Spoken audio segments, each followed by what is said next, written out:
اعوذ باللہ من الشیطان الرجیم بسم اللہ الرحمن الرحیم اللہم صلی علی محمد و آل محمد وبارک وسلم تسلیما۔ سورہ حجرات کی آیت نمبر 11، 12 اور 13 میں اللہ سبحانہ تعالیٰ نے زندگی گزارنے کے جو سنہری اصول ہمیں بتائے ہیں، اگر آج ہم سب ان کو فالو کریں تو باخدا زندگی جو ہے وہ بہت آسان ہو جائے اور ایک بہترین قوم جو ہے وہ ایک بہترین معاشرہ وجود میں آئے۔ اس کا ترجمہ، اس کی تفسیر پہلے بھی ہم پاروں کی صورت میں پڑھ چکے ہیں، لیکن یہ 3 آیتیں مجھے اس قدر اتنی پیاری لگیں، اتنی خوبصورت لگیں کہ میں نے چاہا کہ میں اس پہ آپ کے ساتھ کچھ باتیں شیئر کروں۔ رسول اللہ کی حدیث جو ہے اس کے متعلق جو ہے وہ آپ کے ساتھ شیئر کروں۔ جب ہم اس کا ترجمہ پڑھتے ہیں، جب ہم اس کے اندر دیکھتے ہیں کہ اللہ سبحانہ تعالیٰ وہ ساری برائیاں جو آج معاشرے میں موجود ہیں ان کے متعلق اللہ سبحانہ تعالیٰ بات کر رہے ہیں، اسلام اور قرآن یہ چاہتے ہیں کہ ایک ایسا معاشرہ وجود میں آئے جس کی ہر قوم، نسل اور ہر فرد کو احترام حاصل ہو۔ اللہ سبحانہ تعالیٰ نے بنی آدم کو تخلیق کیا تو فرمایا کہ احسن تقویم، کہ ہم نے تمہیں بہترین خلق کیا، اور انسان کی شکل و صورت کے متعلق فرمایا کہ وَصَوَّرَکُمْ فَأَحْسَنَ صُوَرَکُمْ، اور ہم نے تمہیں بہترین شکل و صورت میں بنایا۔ تو اسلام نے ایک بہترین قانون بنایا ہے کہ کسی بھی مسلمان کا وقار، اس کی عزت مجروح کرنا جرم ہے، حرام ہے۔ اسی لیے اس قدر خوبصورت الفاظ میں قرآن کریم میں ارشاد ہوا کہ ایک دوسرے کی عیب جوئی نہ کرو۔ کیونکہ اس سے اگلے کی دل آزاری ہوگی، اور نہ ہی بدگمانی کرو، اور نہ ہی خواہ کسی پر الزام تراشی کرو، کہ اس سے انسان کی عزت نفس مجروح ہوتی ہے، دلوں میں قدورتیں اور نفرتیں جنم لیتی ہیں، اور اس سے پھر دلوں میں محبتوں کی بجائے کینہ اور بغض پیدا ہو جاتا ہے، اور معاشرے میں فتنہ و فساد پھیلتا ہے۔ اور پھر کہا گیا کہ مسلمان مرد، مسلمان قوم کسی دوسری مسلمان قوم کا مذاق نہ اڑائیں، قومیں بھی آپس میں ایک دوسرے پر ترجیح نہ کریں کہ ہم افضل ہیں اور تم افضل نہیں ہو۔ جیسے آج کل جو عرب وہ دوسروں کو جو ہے وہ کچھ سمجھتے ہی نہیں ہیں۔ جو سعودی عرب میں جو عرب لوگ ہیں وہ دوسرے جو ادھر سے مسلمان جاتے ہیں پاکستان سے، ہندوستان سے، ان کا وہ بہت مذاق اڑاتے ہیں، ان کو وہ کچھ بھی نہیں سمجھتے۔ تو یہ غرور اور تکبر اللہ سبحانہ تعالیٰ اس کو پسند نہیں کرتے۔ اللہ واضح طور پہ کہتے ہیں کہ کوئی قوم دوسری قوم کا مذاق نہ اڑائے، کیونکہ مذاق اڑانے والا تکبر اور خود پسندی کا شکار ہوتا ہے، اسے اپنے علاوہ سب میں عیب نظر آتے ہیں، تو اس وجہ سے وہ دوسروں کو کمتر سمجھنے کی وجہ سے ان کا مذاق اڑاتا رہتا ہے، اور پھر وہ اس میں لذت محسوس کرتا ہے۔ اس لیے اللہ سبحانہ تعالیٰ نے سختی کے ساتھ اس چیز سے روکا کہ نہ مرد کسی دوسرے مرد کا مذاق اڑائیں، اور نہ ہی عورتیں کسی دوسری عورتوں کا مذاق اڑائیں۔ اور آگے اللہ تعالیٰ نے واضح الفاظ میں کہہ دیا کہ کیونکہ ہو سکتا ہے کہ جن کو تم کمتر سمجھ کر تم ان کا مذاق اڑا رہے ہو، تم کسی کو کہہ رہے ہو کہ اس کا قد کتنا چھوٹا ہے، اس کا قد کتنا لمبا ہے، اس کی ناک کتنی چھوٹی ہے، اس کی آنکھیں کیسی ہیں، اس کے بال کیسے ہیں، اس طرح کی تم چیزوں سے دوسروں کے دل دکھا رہے ہو، تو ہو سکتا ہے کہ وہ تمہارے رب کے نزدیک تم سے زیادہ بہترین ہوں۔ یہ بات کر کے اللہ سبحانہ تعالیٰ نے مذاق کرنے والے کا منہ بند کر دیا کہ جو تم خود کو بڑا سمجھ کر دوسروں کا مذاق اڑاتے ہو، تو تمہیں کیا علم ممکن ہے کہ اللہ کے نزدیک وہ تم سے زیادہ بہترین فضائل کے مالک ہوں، تم سے زیادہ تقوی والے ہوں، تم سے زیادہ اللہ ان سے محبت کرتا ہو۔ اور پھر اللہ سبحانہ تعالیٰ فرماتے ہیں کہ تجسس نہ کرو۔ آیت نمبر 13 میں تجسس نہ کرو، ایک دوسرے کی ٹو میں نہ لگے رہو، ایک دوسرے کی عیب جوئی نہ کرو، ایک دوسرے کے عیبوں کو تلاش نہ کرتے رہو۔ اللہ کہتے ہیں یہ بہت بری بات ہے، اور مومن وہ ہوتا ہے جو اپنے عیبوں پر نظر رکھتا ہے۔ اپنے گریبانوں میں جھانکتا ہے اور پھر اپنے عیبوں کو، اپنی خامیوں کو ختم کرنے کی کوشش میں لگا رہتا ہے۔ بس مومن وہ ہے۔ اور جو پست صرف انسان ہوتا ہے، جس کی چھوٹی سوچ ہوتی ہے، جس کی عقل چھوٹی ہوتی ہے، تو وہ کیا کرتا ہے؟ وہ دوسروں کی خامیوں کو تلاش کرتا رہتا ہے اور پھر اسے لوگوں میں مشہور کرتا ہے۔ حدیث نبوی ہے کہ کوئی اگر اپنے ہمسایہ کے گھر جھانکتا ہے اور کسی مرد کے راز یا عورت کے بالوں یا اس کے جسم کے کسی حصے پر اس کی نظر پڑ جاتی ہے تو اللہ اسے جہنم میں داخل کر سکتا ہے، ان منافقوں کے ساتھ جو دنیا میں مسلمانوں کے راز ٹٹولتے تھے۔ اور اسی طرح جناب حضرت علی علیہ السلام کا ارشاد ہے کہ جو دوسروں کے راز ڈھونڈتا ہے، یعنی دوسروں کے راز ڈھونڈنے میں لگا رہتا ہے، ان کے رازوں کو فاش کرتا ہے دوسروں کے سامنے، تو اللہ سبحانہ تعالیٰ اس کے راز کو فاش کرے گا۔ اللہ سبحانہ تعالیٰ کے ناموں میں سے ایک نام ہے ستار، یعنی پردے ڈالنے والا۔ تو بے شک ہمارے عیبوں پر ہمارا رب جو ہے وہ پردے ڈال رہا ہے نا؟ ایسا ہی ہے نا؟ وہ خود ہر چیز پر قدرت رکھتا ہے، لیکن قدرت رکھنے کے باوجود ہمارے عیبوں کو وہ دوسروں پر ظاہر نہیں کرتا۔ تو وہ یہ چاہتا ہے کہ اس کے بندوں میں بھی یہ صفت پیدا ہو کہ ان کو بھی اگر کسی مومن بھائی یا بہن کی کسی بری بات کا پتہ چلے، کسی بری ان کو یعنی کوئی ایسی بات کہ جو اگر وہ لوگوں میں مشہور کریں تو وہ اس کے لیے بدنامی کا باعث بنے، کسی ایسی بات کا اگر انہیں پتہ چلتا ہے تو وہ بھی اس کو چھپائیں، اس کو لوگوں میں مشہور نہ کریں، اس کے عیبوں پر پردے ڈالیں، تاکہ قیامت کے روز اللہ سبحانہ تعالیٰ ہمارے عیبوں پر پردے ڈال سکے۔ اللہ تعالیٰ ہمارے عیبوں پر پردے ڈالیں۔ پھر کہا گیا کہ ایک دوسرے کو برے ناموں سے نہ بلاؤ، یعنی کوئی ایسا نام اس کے لیے نہ کہو جو اسے ناپسند ہو۔ اسی طرح اس چیز سے بھی منع کیا گیا کہ کوئی ایسی بات جو اس میں موجود ہو لیکن اگر وہی بات اس کے منہ پر کہی جائے تو اسے بری لگے، جیسے یہ کہ اندھے کو تم اندھا کہہ کے بلاؤ، یا لنگڑے کو کہو کہ لنگڑا تم کدھر جا رہے ہو، یا اس طرح سے کوئی ایسی بات، یعنی جو اس میں عیب ہے تو صحیح، لیکن اگر اس طرح سے اس کو بلایا جائے تو وہ شرم محسوس کرے، اس کو برا لگے۔ یعنی اسلام اس قدر نفیس مذہب ہے کہ وہ نہیں چاہتا کہ مسلمان آپس میں کسی بھی کشیدگی کا شکار ہوں۔ اسلام چاہتا ہے کہ سب مل جل کر رہیں، اس لیے ہر چھوٹی سے چھوٹی بات کہ جس سے کسی دوسرے کی دل آزاری ہو، اس سے ہمیں منع کیا گیا۔ لیکن افسوس کہ آج ہم اس قدر فرقوں میں بٹے ہوئے ہیں کہ اللہ کی پناہ، اور پھر مساجد کے ممبروں سے ایک دوسرے کے خلاف بولتے ہیں، ایک دوسرے کے خلاف باتیں ہوتی ہیں، ایک دوسرے کو برا بھلا کہتے ہیں، اور اللہ کے دین کے ساتھ ساتھ اللہ کے گھر کی بھی ہم توہین کرتے ہیں۔ اللہ ہم سب کو شیطان کے اس فتنے سے بچائے۔ بے شک یہ فتنہ ہے، فرقوں میں بٹ جانا، فرقہ واریت، یہ بہت بڑا فتنہ ہے مسلمانوں کے لیے۔ پھر اللہ فرماتے ہیں کہ بدگمانی مت کرو ایک دوسرے کے خلاف۔ بدگمانی کیا ہے؟ کیا چیز ہوتی ہے بدگمانی؟ بدگمانی یعنی اپنے دل میں کسی کے لیے برا گمان گڑھ لینا۔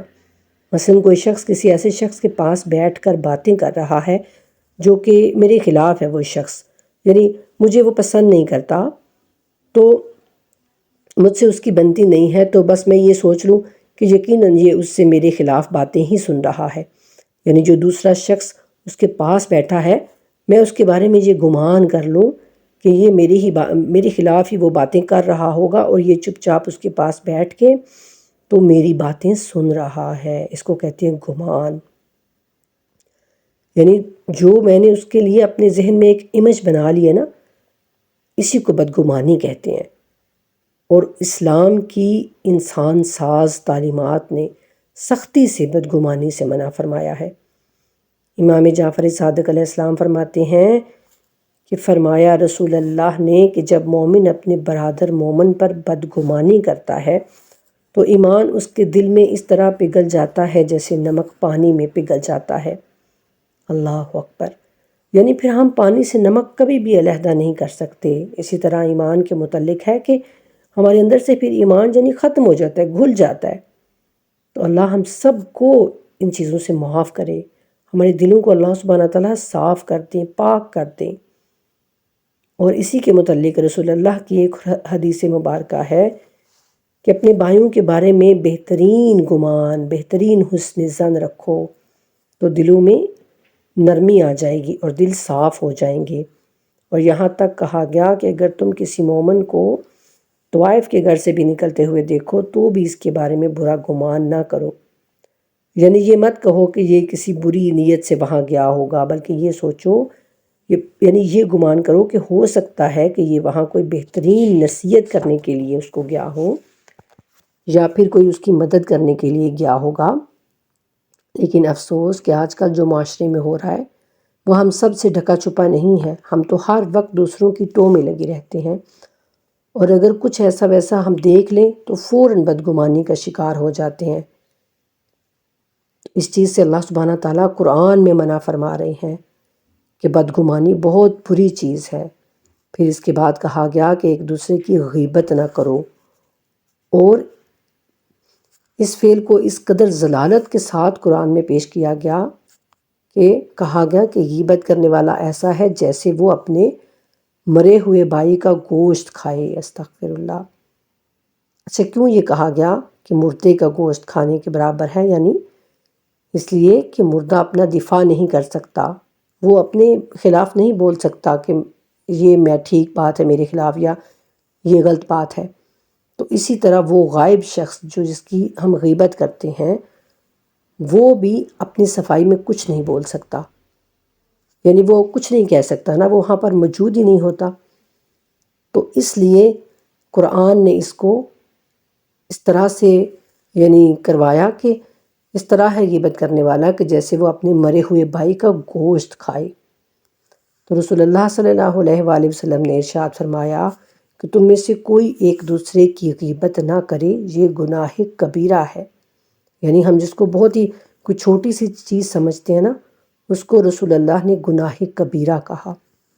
اور غیبت کی جو تعریف رسول اللہ نے بتائی وہ یہ ہے کہ غیبت یہ ہے کہ تم اپنے مومن بھائی کا ایسی باتوں کے ساتھ ذکر کرو جو اگر اس کے سامنے کی جائیں تو اسے ناگوار گزریں۔ پوچھا گیا یا رسول اللہ اگر وہ باتیں اس میں ہوں، یعنی وہ عیب یا پھر جو بھی اگر وہ باتیں اس کے اندر موجود ہوں تب بھی وہ غیبت کہلائے گی؟ تو آپ نے فرمایا کہ بے شک غیبت یہی تو ہے، یعنی وہ باتیں، وہ عیب، وہ برائیاں چاہے اس کے اندر موجود ہیں لیکن اس کی پیٹھ پیچھے اگر تم اس کا وہ ذکر دوسروں کے ساتھ کرو گے تو وہ اس کی غیبت کہلائے گی۔ سمجھ میں آئی بات؟ اور ہم اس کو بہت ہی معمولی بات سمجھتے ہیں۔ ہم جب بھی مل کر بیٹھتے ہیں تو ہم کسی نہ کسی کے گلے شکوے شروع کر دیتے ہیں اور پھر گھنٹوں ہم اسی پہ لگے رہتے ہیں، اور ایسا کرنے سے یعنی ہمیں جیسے مزہ آ رہا ہوتا ہے۔ ہم جب تک کسی کے گلے شکوے نہیں کرتے، کسی کی باتیں نہیں کرتے اس طرح سے، تو ہم بس کہتے ہیں کہ بیٹھنے کا پھر ہمیں کیا فائدہ، کوئی ایسی بات ہونی چاہیے کہ جو ہم یعنی مزے سے لے کے نا تو بس وہ کرتے رہیں۔ تو اسی چیز کو غیبت کہا گیا، اور قرآن نے اس کو اس قدر یعنی ذلیل کر کے پیش کیا کہ یہ ایسا ہے جیسے تم اپنے مرے ہوئے بھائی کا گوشت کھاؤ۔ اور اللہ کہتے ہیں کہ اس چیز کو تو تم برا سمجھتے ہو، یعنی مثال یہ تم کو بری لگتی ہے لیکن ویسے تم کو یہ اچھی بات لگتی ہے، بیٹھ بیٹھ کے خوب تم مزے سے دوسروں کی غیبتیں کرتے ہو۔ تو اس سے یعنی دیکھیں کہ اسلام یعنی کیا چاہتا ہے۔ اسلام چاہتا ہے کہ کسی بھی شخص کا وقار جو ہے وہ دوسروں کے سامنے مجروح نہ ہو۔ بے شک ہر انسان کی زندگی میں ناہمواریاں آتی ہیں، لغزشیں سرزد ہو جاتی ہیں، ہر انسان سے، کوئی بھی انسان اس چیز سے پاک نہیں ہے، لیکن کچھ ایسی باتیں ہوتی ہیں اس کی زندگی میں کہ جو صرف اللہ سبحانہ تعالیٰ ہی جانتے ہوتے ہیں۔ تو جب ہم جانتے ہیں کہ وہ مہربان رب جانتے ہوئے بھی دوسروں کے عیبوں پر پردے ڈال رہا ہے، خود ہمارے عیبوں پر وہ پردے ڈال رہا ہے، تو پھر ہمیں کوئی حق نہیں پہنچتا کہ ہم اس کے راز فاش کریں۔ حدیث مبارکہ ہے کہ اللہ کے لیے زمین پر 5 چیزوں کی حرمت ہے۔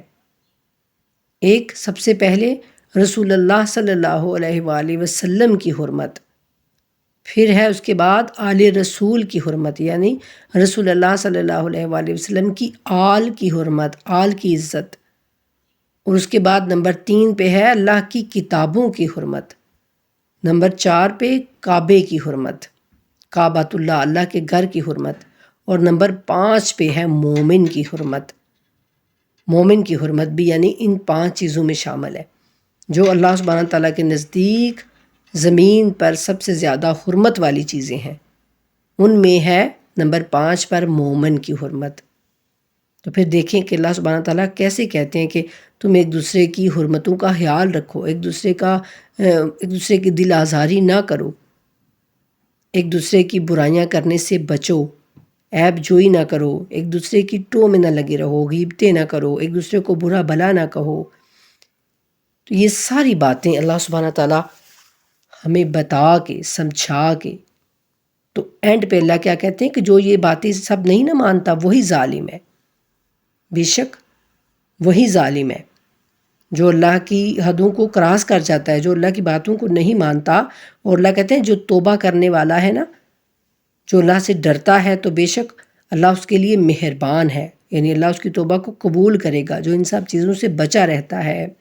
اور آیت نمبر 13 میں اللہ فرماتے ہیں کہ اے لوگو، بے شک ہم نے تم کو ایک ہی عورت اور ایک ہی مرد سے پیدا کیا، یعنی تم سب ایک ہی ماں باپ آدم اور حوا کی اولاد ہو، پھر ایک دوسرے پر برتری کیسی ہے تم میں؟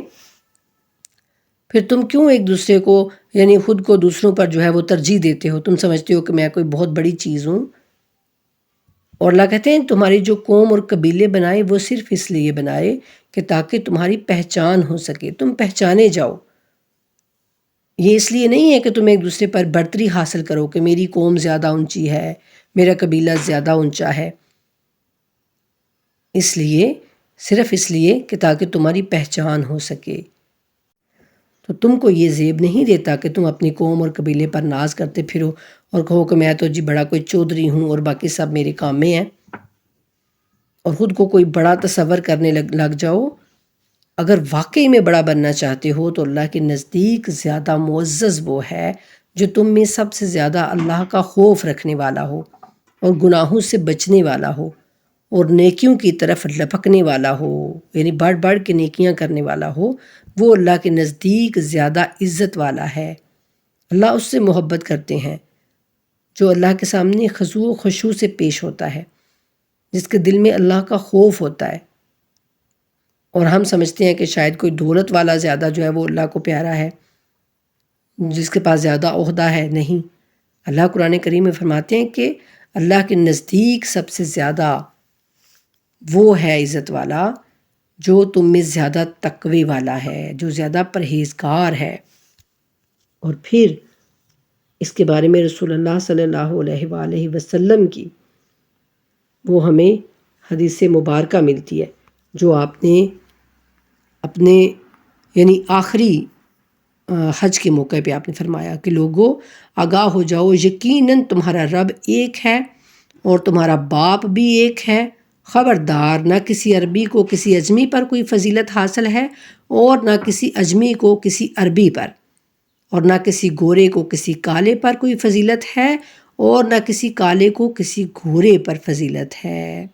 فضیلت کی بنیاد اللہ کے نزدیک صرف تقویٰ ہے، صرف تقویٰ۔ یہ اللہ کے رسول نے ساری زندگی اسی پہ بات کی، اور اپنے آخری حج کے موقع پر بھی اپنے آخری جب یعنی وہ لوگوں سے آپ خطاب کر رہے تھے تو آپ نے یہی کہا، اور رسول اللہ صلی اللہ علیہ وآلہ وسلم کا یہی خطبہ پڑھ کے H.G. ویلز جو کہ عیسائی ہے وہ اپنی کتاب میں لکھتا ہے کہ میں حضور صلی اللہ علیہ وآلہ وسلم کے خطبہ مبارک کے یہ الفاظ نقل کرنے کے بعد گھٹنے ٹیک کر آپ کو خراج تحسین پیش کرنے پر مجبور ہو گیا ہوں کہ اگرچہ انسانی اخوت، مساوات اور حریت کے وعظ تو دنیا میں پہلے بھی بہت کہے گئے تھے، اور ایسے وعظ ہمیں مسیح یعنی عیسائیت میں بھی بہت ملتے ہیں، لیکن یہ تسلیم کیے بغیر چارہ نہیں کہ یہ محمد صلی اللہ علیہ وآلہ وسلم ہی تھے جنہوں نے تاریخ انسانی میں پہلی بار ان اصولوں پر ایک معاشرہ قائم کیا۔ یعنی رسول اللہ نے جو معاشرہ تشکیل دیا تھا، جو اپنی امت بنائی تھی، وہ امت واحدہ، وہ برابری کی امت تھی، مساوات، بھائی چارہ، اس پر وہ امت جو ہے وہ تشکیل پائی تھی۔ آج جو یہ ہم امت ہے نا، یہ ہم کوئی اور ہی امت ہے۔ ہم اگرچہ اپنی زبانوں سے کہیں کہ ہم رسول اللہ کی امت ہیں، ہم رسول اللہ کی امت ہیں، لیکن ہمارا کردار بتائے گا کہ ہم کس کی امت ہیں، ہم کس کے فالوور ہیں، ہم کس کی اتباع کر رہے ہیں۔ کردار سے پتہ چلتا ہے۔ خالی زبان سے کہتے رہیں ہم، کچھ بھی، اس سے کچھ بھی نہیں ہونے والا۔ ہمارا عمل، ہمارا کردار اگر ویسا نہیں ہوگا جیسا رسول اللہ چاہتے تھے، جیسا رسول اللہ نے اپنی وہ امت بنائی تھی، تو ہم کچھ بھی نہیں ہیں۔ اور اگر واقعی ہمیں رسول اللہ کی امت بننا ہے تو پھر ہمیں اس پر کام کرنا ہوگا۔ مساوات، بھائی چارہ، برابری، یہ سب ہمیں جو ہے وہ پھیلانا ہوگا دنیا میں۔ اپنے بچوں کو اس کی تربیت دینا ہوگی کہ دیکھو کوئی بھی بڑا چھوٹا نہیں ہے، سب برابر ہیں۔ صرف اللہ کے نزدیک بڑا وہ ہے جو تم میں زیادہ تقوی والا ہو، جو زیادہ پرہیزگار ہو، جو زیادہ عبادت گزار ہو، جس کے اعمال اچھے ہوں۔ ظاہری شکل و صورت اللہ کے نزدیک کوئی اہمیت نہیں رکھتی، کیونکہ وہ اللہ سبحانہ تعالیٰ نے خود پیدا کیے ہیں، وہ جیسے چاہے پیدا کر سکتا ہے۔ تو ہم سب کو چاہیے کہ ہم اپنے بچوں کی ایسی تربیت کریں کہ وہ رنگ و نسل اور قوم قبیلے سے نکل کر ایک مسلم امت بن سکیں، امت واحدہ بن سکیں۔ بس یہی آپ سے بات جو ہے وہ شیئر کرنی تھی۔ وما علینا الا البلاغ المبین۔ اللہم صلی علی محمد وآل محمد وعجل فرجہم وفرجنا بہم برحمتک یا ارحم الراحمین، آمین ثم آمین یا رب العالمین۔